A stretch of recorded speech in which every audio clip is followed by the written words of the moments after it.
बच्चों आपका। आज हम आपके सामने नए पाठ को लेकर आए हैं। पाठ का नाम है हमारा नेताजी का चश्मा।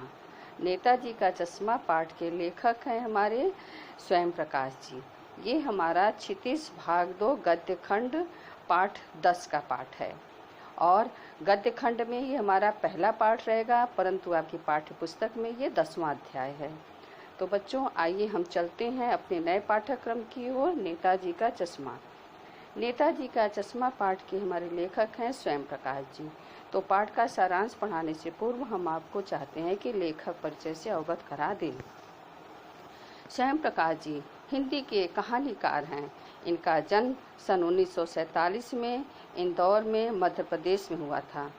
इन्होंने मैकेनिकल इंजीनियरिंग की शिक्षा प्राप्त की थी और ये नौकरी के लिए वे एक औद्योगिक प्रतिष्ठान में नियुक्त होकर राजस्थान आ गए। इनका अधिकांश समय वहीं राजस्थान में ही बीता और वे अपनी इच्छा अनुसार सेवा मुक्त होकर के भोपाल में इस समय रह रहे हैं। आजकल ये वसुधा नामक पत्रिका के संपादक मंडल में भी हैं। जो वसुधा पत्रिका होती है हिंदी की, उसी के ये संपादक मंडल में हैं हमारे स्वयं प्रकाश जी। इनकी रचनाएं हैं, हमारी स्वयं प्रकाश जी की रचनाओं में आती हैं। चर्चित कहानीकार में प्रसिद्ध हैं 13 कहानी संग्रह। इनके 13 कहानी संग्रह प्रकाशित हो चुके हैं। उनमें से कुछ इस प्रकार हैं: सूरज कब निकलेगा, आएंगे अच्छे दिन भी, आदमी जात का आदमी, संधान आदि। ये इनके कहानी संग्रह हैं। उपन्यास में आ रहे हैं बीच में विनय, ईंधन। ये इनके 2 उपन्यास हैं। इनकी कृतियों पर उन्हें पहल सम्मान मिला था। पहल सम्मान था बनमाली पुरस्कार, राजस्थान साहित्य अकादमी पुरस्कार आदि ये प्राप्त हो चुके हैं। साहित्यिक विशेषताएं में आती हैं हमारी स्वयं प्रकाश जी के मध्यवर्गीय जीवन शैली का कुशल चित्रण करते हैं। इनकी कहानियों में कस्बाई बोध बड़ी सजीवता से प्रकट हुआ है। वे देशभक्ति की नारेबाजी के विरुद्ध समान मनुष्य के आचरण में देश प्रेम देखना चाहते हैं। इनकी कहानियों में जातीय भेदभाव के विरुद्ध आक्रोश दिखाई देता है।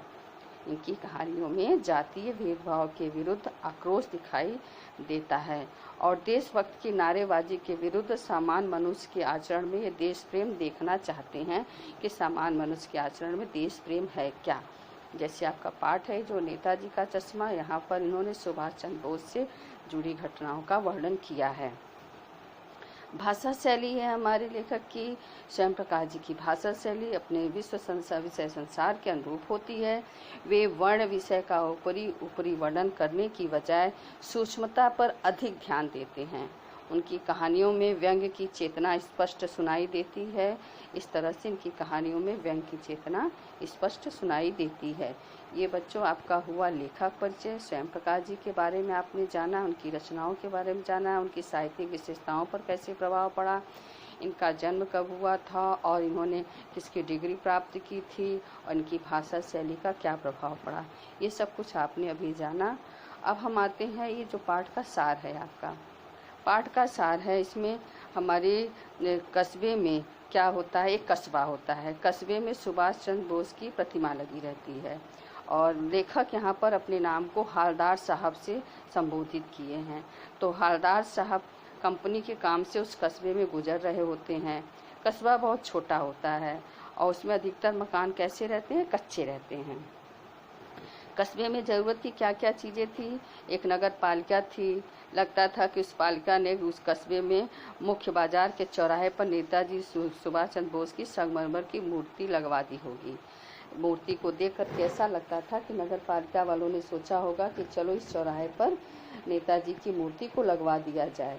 और मूर्ति को जब देखते हैं लेखक, उनको ऐसा लगता है जैसे मजबूरियों के कारण किसी स्थानीय कलाकार से बनवाई गई होगी।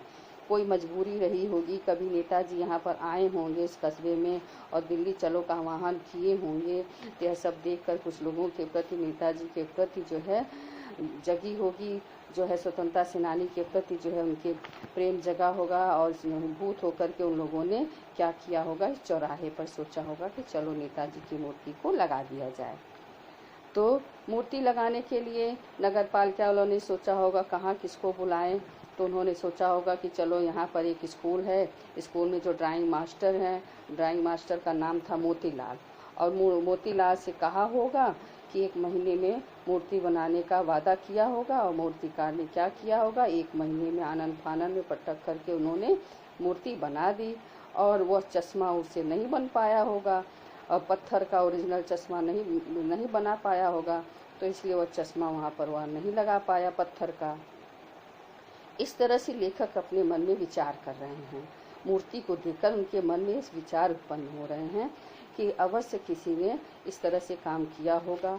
और मूर्ति कैसी थी, मूर्ति टोपी से कोट के दूसरे बटन तक थी, और 2 फुट ऊंची यह मूर्ति बहुत सुंदर लग रही थी। मूर्ति को देखते ही उनको हमारे लेखक को याद आ जाता है सुभाष चंद्र बोस जी के नारे, दिल्ली चलो तुम मुझे खून दो मैं तुम्हें आज़ादी दूंगा। इस तरह से इनको ये सब याद आने लगता है। तो अब इनके मन में जिज्ञासा होती है कि मूर्ति पे चश्मे का क्या रहस्य है, कैसे जाना जाए मूर्ति पे चश्मे का रहस्य क्या है। और हवलदार साहब को आते जाते मूर्ति की एक बात खटकती थी कि नेताजी की आंखों की चश्मा जो था वह क्या था, नहीं था, और चश्मा जो लगा था वह ओरिजिनल चश्मा लगा था, यानी संगमरमर का नहीं था। उसकी जगह किसी ने एक सचमुच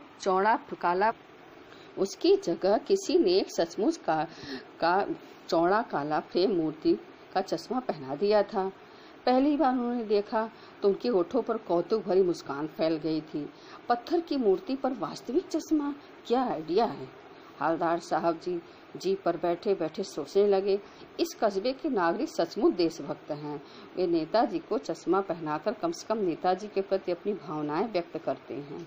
उन्हें नहीं अच्छी लगी होगी, मूर्तिकार ने इस तरह से चश्मा बनाया नहीं होगा, और परंतु जो कस्बे के नागरिक हैं उन्होंने देखा कि नेताजी जो है बिना चश्मे की मूर्ति के अच्छे नहीं लग रहे हैं, तो उन लोगों ने अपनी भावनाएं प्रकट की है ओरिजिनल चश्मा लगाकर। फिर हवलदार का कौतुक तब और भी बढ़ गया जब उन्होंने देखा कि अगली बार जब दूसरी बार गए वो, तो देखा कि मूर्ति पर जो चश्मा था फ्रेम बदल गया है। तीसरी बार फिर फ्रेम बदल गया। इस तरह से 3-4 बार उन्होंने देखा कि हर बार वो फ्रेम बदल जाता था, अलग तरह का चश्मा पहन लेते थे। तो हवलदार साहब ने सोचा, सचमुच बड़ा बढ़िया आइडिया है। मूर्ति के कपड़े नहीं बदले जा सकते किंतु चश्मा तो बदला जा सकता है, ये तो बहुत अच्छा आइडिया है। अब उनके मन में जिज्ञासा उठती है कि चश्मा बदलने का रहस्य क्या है, आखिरकार ये कौन बदलता है, इसका क्या कारण है। यह जानने के लिए वे जो है वहाँ पर चौराहे के पास रुकते हैं, अपनी गाड़ी को जीप को रुकवा लेते हैं। ड्राइवर से कहते हैं तुम यहीं चौराहे के पास गाड़ी रोको। उन्होंने चौराहे पर बैठे एक पान वाले से पूछा कि नेताजी के फ्रेम को कौन बदलता है।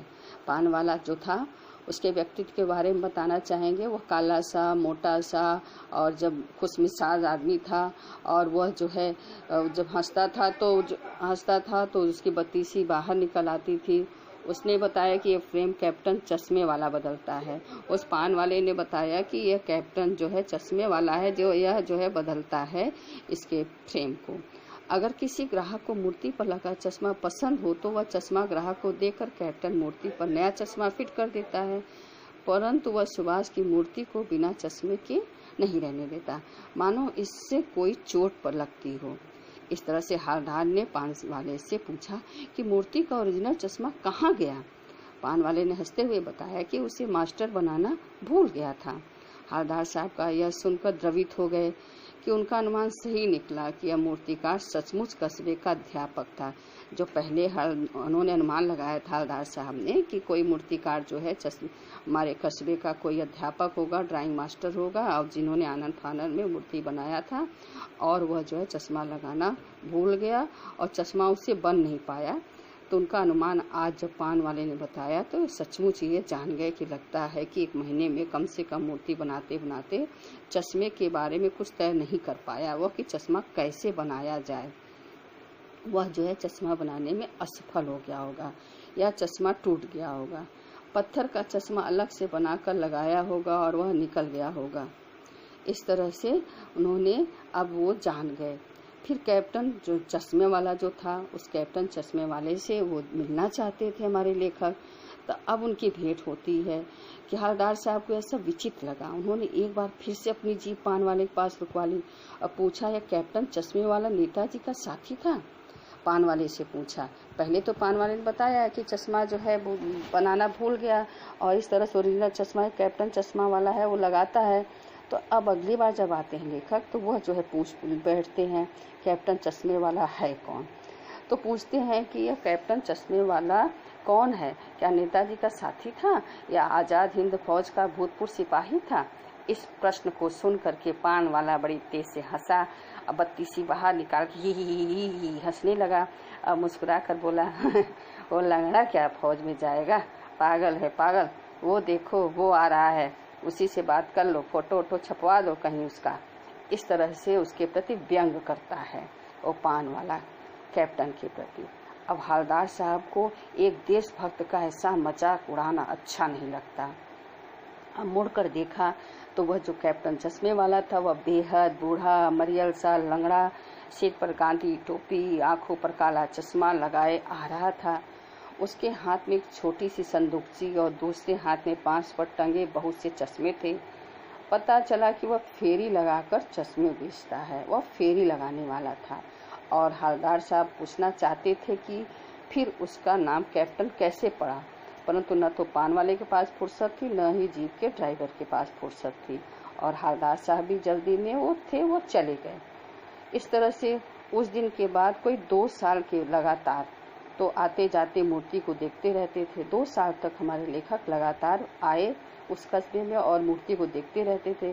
कभी चश्मा गोल, कभी चौड़ा, कभी लाल, कभी काला, परंतु कोई न कोई चश्मा होता जरूर था, बिना चश्मे की मूर्ति नहीं होती थी। एक दिन की बात है कि कैप्टन की मृत्यु हो जाती है। एक बार ऐसा हुआ कि मूर्ति के चेहरे पर कोई भी चश्मा नहीं था। लेखक आए और चौराहे के पास देखे कि मूर्ति पर कोई भी चश्मा नहीं है। फिर उन्होंने उस दिन पान वाले को तथा चौराहे की सारी दुकानें भी बंद थी देखा, पान वाला खोला नहीं था। तो अगली बार भी आए और पान वाले से पूछे इस बार मूर्ति पर चश्मा क्यों नहीं है। पहली बार जब गए थे तो पान वाले सब चौराहे बंद किए थे क्योंकि वहां पर उस दिन वो मर गया था कैप्टन चश्मे वाला। फिर अगली बार आए तो उन्होंने पूछा, तो पान वाले से पूछा कि इस बार मूर्ति पर चश्मा क्यों नहीं है। पान वाले ने अपनी आंखें पोंछते हुए उदास स्वर में बताया कि कैप्टन मर गया है। वही पान वाला जो हंसता था, बातों पर व्यंग कटाक्ष किया था, आज वही पान वाला उदास हो गया कैप्टन के मरने पर।